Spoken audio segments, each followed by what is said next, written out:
원탁의 기사 중 한 명인 페르스발이 신비한 성에서 기묘한 행진을 목격하게 됩니다.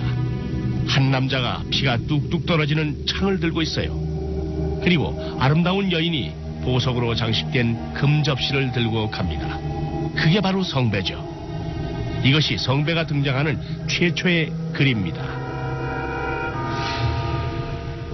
크레티엥 드 트로아 이전에는 성배가 등장하는 글이 하나도 없습니다. 페르스발은 다음날 아침 전날 밤에 일어난 행진의 흔적이 모두 없어졌다는 것을 깨닫게 되죠. 그리고 아서왕과 함께 성배를 찾아 모험을 떠나게 됩니다. 그리고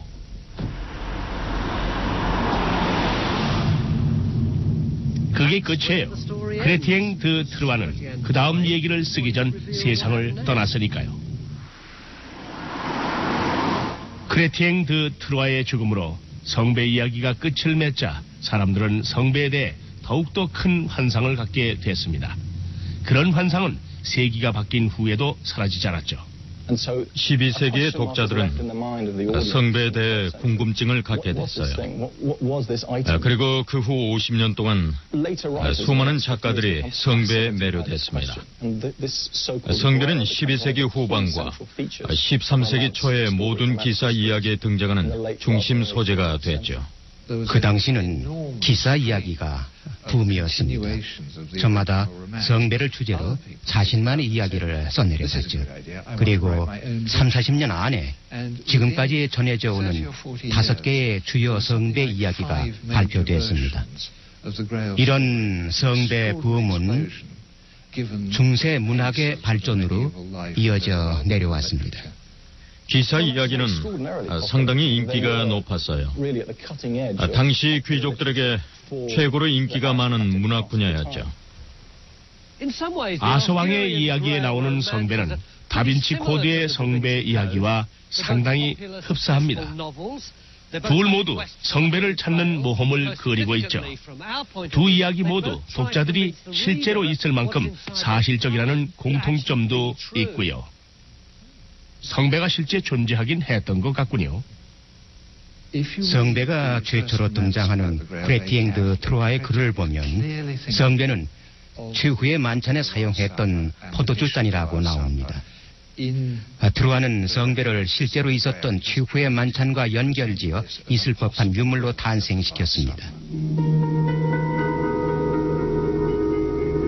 그 후에 나온 성배 이야기에서는 예수의 옆구리를 창으로 찌른 로마 병사 롱기누스가 등장합니다.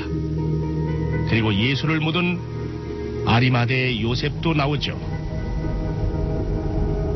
그리고 수많은 작가들이 성배 이야기가 선대로부터 전해 내려오는 것이라고 주장하면서 사람들은 크레티엥 드 트루아의 소설 속에서 아서왕과 기사들이 찾아 헤맸던 성배가 실제로 존재한다고 믿기 시작했어요.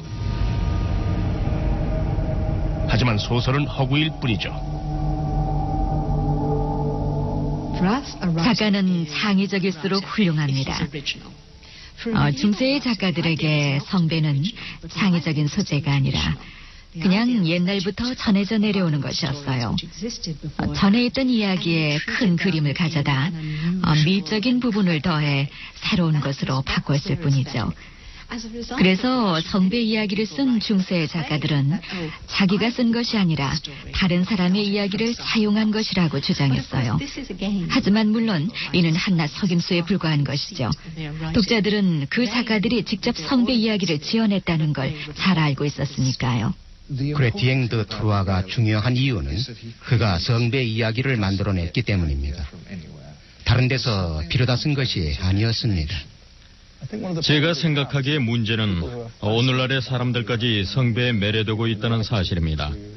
성배를 둘러싼 음모를 꾸며내기 좋아하는 사람들이나 곧 성배가 발견될 것처럼 말하는 사람들이 역사를 왜곡하고 있습니다. 과거에 쓰인 허구의 글을 보고 역사적 사실이라 생각하는 겁니다. 지금으로부터 1000년 후를 살 우리의 후손들이 현재 소설들을 보고 다 사실이라고 생각하는 것과 다름없습니다. 20세기와 21세기의 문학 작품들을 보고 반지의 제왕이 실제 일어난 사건이며 중간계가 정말 존재했다고 믿는다는 것이죠. 오늘날의 사람들이 12세기와 13세기의 소설들을 보면서 원탁은 실제로 있었고 아서왕과 기사들이 진짜 성배를 찾아 모험을 떠났다고 믿는 것과 무엇이 다르겠어요? 전설을 잘못 해석했기 때문이 아닙니다. 막달라 마리아가 프랑스로 가져온 것이 하나 있습니다. 축제에 참여했던 지역 주민에게 물어보죠. 야곱 마리아와 살롬 마리아가 있었어요. 이 축제는 그들을 위한 거죠. 둘 다 막달라 마리아는 아니군요. 사라든 뭐든 히브리어로 공주라는 뜻도 아니고요. 사라는 그러니까 배에 탔던 마리아의 이집트인 하녀였어요. 팔레스타인에서 왔지요.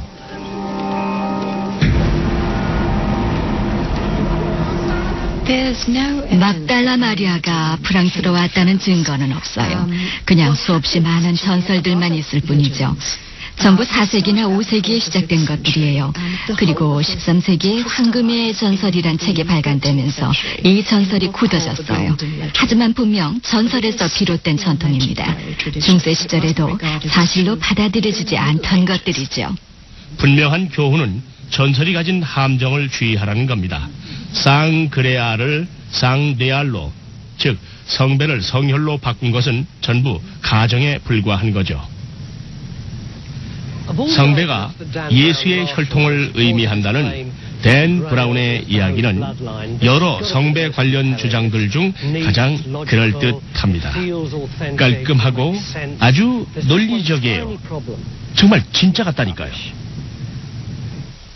다빈치 코드와 성혈과 성배의 중심 소재는 15세기 작가의 글을 잘못 해석한 데서 비롯됩니다.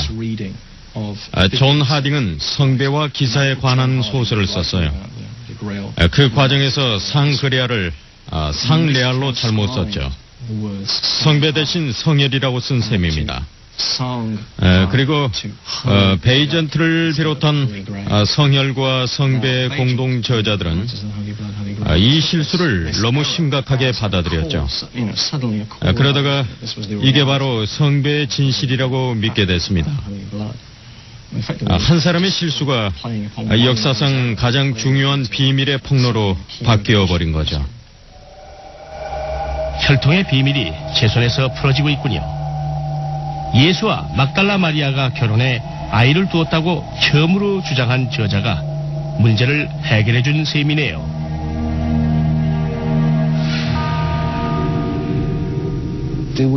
아이가 있었다는 증거가 있습니까? 그런 건 없습니다. 단지 가정일 뿐이었죠. 하지만 전 꽤 그럴듯한 가정이라고 생각합니다. 만일 성배가 예수의 혈통을 의미하고 예수가 막달라 마리아와 결혼을 했다면 분명히 성배를 프랑스로 가져왔을 것입니다.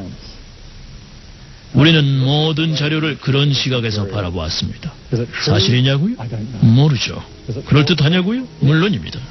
다빈치 코드의 영감이 되었던 성배 사건은 모두 추측에 불과한 것이었군요. 베이전트를 비롯해 성혈과 성배의 저자들은 자신들의 글이 실화라고 증명하기 위해서 다양한 주장을 끌어들였습니다. 그리고 자신들의 책에서 이 모든 게 전부 사실이라고 주장을 했고요. 그래서 자신들이 찾아낸 모든 질문과 주장을 연관짓기 위해 많은 노력을 했습니다. 생각할 수 있는 연관성을 다 동원했죠. 역사가 있고 상상이 있습니다. 상상은 역사가 아니고 역사 역시 상상이 아니죠.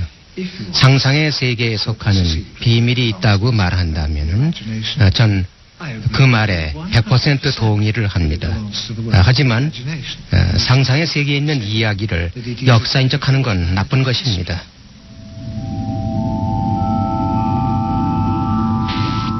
만 6,000km를 달려 수많은 성배 이론들을 접한 후 전 다시 출발점으로 되돌아왔습니다.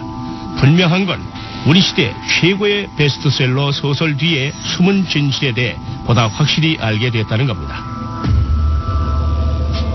다빈치 코드는 역사학자들이 환상에 불과하다며 내팽개친 온갖 이야기들을 한데 모은 것입니다.